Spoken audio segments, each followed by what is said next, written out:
ജന്മപുണ്യമായ തിരുനാവായയിലെ നിള ആരതി കാണാനുള്ള ഭാഗ്യം കിട്ടി. ഇതെന്ന് വെച്ച് കഴിഞ്ഞാൽ പോകാമെന്ന് വളരെ ഏറെ ദൃഢമായി ചിന്തിക്കുകയും അതിനു വേണ്ടി തന്നെ പ്രയത്നിക്കുകയും ചെയ്തത് കൊണ്ട് തന്നെയാണ് എനിക്കവിടെ എത്താൻ പറ്റിയത്. കാരണം ശാരീരികമായി കാരണം ഈ ഒരു പൊടിയും ക്രൗഡും ഉള്ളിടത്തൊക്കെ പോകാനുള്ള ഒരു മാനസികാവസ്ഥയല്ല എന്നുള്ളതാണ് കുറേ നാളുകൊണ്ട്. എങ്കിലും എനിക്ക് വാരണാസിയിൽ പോയി ഇത് കാണാൻ പറ്റാത്തത് കൊണ്ട് എന്തായാലും നമ്മുടെ നാട്ടിൽ ഇത്രയും വർഷത്തിന് ശേഷം നടക്കുമ്പോൾ അത് കാണുകയും ഏറ്റവും അടുത്തിരുന്ന് കാണാൻ യോഗമുണ്ടായി എന്നുള്ളത് വലിയൊരു ഭാഗ്യം തന്നെയാണ്. രാവിലെ ഞാനിവിടെ എറണാകുളത്ത് നിന്നും 6 മണിയുടെ ട്രെയിനിൽ കയറി ഞാൻ തിരൂരെത്തി. തിരൂരിൻ്റെ സഹോദരി നേഹയുടെ വീട്ടിലെത്തിയിട്ട് അവിടെ ഡ്രസ്സ് ജസ്റ്റ് വെച്ചു. എൻ്റെ കൂടെ 2 പേര് വരാനുണ്ടായിരുന്നു. അവർ ലേറ്റാണെന്ന് പറഞ്ഞു. അവർ 12-1 മണിയാവും. പിന്നെ എനിക്ക് നിളയിൽ കുളിക്കാനോ എടുക്കാനോ ഒന്നും പറ്റില്ല. അപ്പം ഞാൻ നേരെ പോയി രാവിലെ അവിടെ തൊട്ടടുത്ത് തന്നെ അവിടെ നിന്നൊരു ഓട്ടോറിക്ഷയ്ക്ക് 270 രൂപയാണ് കൊടുത്തത്. ഞാൻ തിരുനാവയിൽ അവിടെ പോയി കുളിച്ചു, നിള ആരതി എടുത്തു, എന്നിട്ട് നേരെ വീട്ടിലെത്തി. അവരപ്പോഴത്തേക്ക് എത്തി. അവർ ബ്രേക്ക്ഫാസ്റ്റൊക്കെ കഴിച്ച് കഴിഞ്ഞ് ഞങ്ങൾ നേരെ വീണ്ടും ഞാൻ അപ്പം തന്നെ റെഡി ആവുകയായിരുന്നു. സാരി കൊടുത്താണ് പോകേണ്ടത്. ഞാൻ സാരി ട്രിപ്പൊക്കെ ചെയ്ത് വെച്ചിട്ടുണ്ടായിരുന്നു. നമ്മുടെ ബ്യൂട്ടീഷ്യൻ കോഴ്സൊക്കെ കഴിഞ്ഞത് കൊണ്ട് അങ്ങനെ ഒരു ഉപകാരമുണ്ട്. എന്താണ് സാരിയൊക്കെ ഞങ്ങൾ ഭംഗിയായിട്ട് ഞാൻ വെച്ചിട്ടുണ്ട്.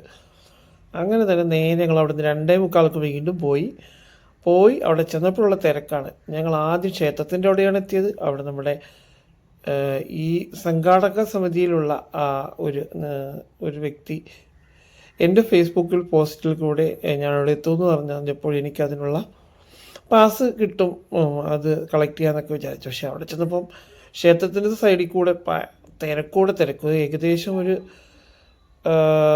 ഇത്രയും ക്രൗഡ് ഉണ്ടാവുമെന്ന് പ്രതീക്ഷിച്ചതേയില്ല. നമ്മൾ ഉദ്ദേശിക്കുന്നതിനപ്പുറമുള്ള ക്രൗഡായിരുന്നു. അങ്ങനെ പാലത്തിൽ കൂടെ വളരെ കുറച്ച് പേർക്ക് കയറാൻ പറ്റത്തുള്ളൂ. അവരും പ്രതീക്ഷിച്ചിട്ടുണ്ടാവില്ല ഇത്രയും ആൾക്കാർ എത്തുമെന്ന്. അങ്ങനെ അവിടെ എത്തി കുറേ നേരം അവിടെ വെയിറ്റ് ചെയ്തു, ഇരുന്നു, കുറേ പേരുമായിട്ടൊക്കെ സംസാരിച്ചു. അങ്ങനെ സമയം പോയതൊന്നും അറിഞ്ഞില്ല. സത്യം പറഞ്ഞാൽ ക്ഷീണവും അങ്ങനെ ഈ പൊടിയുടെ അലർജി കുറച്ച് പ്രാവശ്യമൊക്കെ എടുക്കുകയൊക്കെ ചെയ്തിട്ടുണ്ടെങ്കിലും മാസ്ക് പോലും എനിക്ക് വെക്കാൻ തോന്നിയില്ല. കാരണം നമ്മുടെ പരിചയത്തിലുള്ള ആൾക്കാരൊക്കെ ഉണ്ടെങ്കിൽ നമ്മളെ അറിയണം. പിന്നെ പാസ് കൊണ്ട് തരുന്ന ആൾക്ക് നമ്മളെയൊക്കെ മനസ്സിലാകണമെങ്കിൽ മാസ്ക് വെക്കേണ്ടതെന്ന് വിചാരിച്ചു. പിന്നെ കുറേ സമയത്തിന് ശേഷം നമുക്ക് പാസ് കിട്ടി. പാസ് 2 പാസ്സായിരുന്നു. ഞങ്ങൾ 3 പേരുണ്ടായിരുന്നു. പിന്നെ ഒരു പാസ് കൂടെ കളക്ട് ചെയ്ത് നേരെ ഏറ്റവും മുമ്പിലെത്താൻ കഴിഞ്ഞു എന്നുള്ളതാണ് ഏറ്റവും വലിയ ഭാഗ്യം.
തുടക്കമല്ലേ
എൻ്റെ ജീവിതത്തിൽ കിട്ടിയ ഏറ്റവും നല്ല നിമിഷങ്ങൾ കുറേ സമയമായിരുന്നു ഈ കുറേ സമയങ്ങൾ.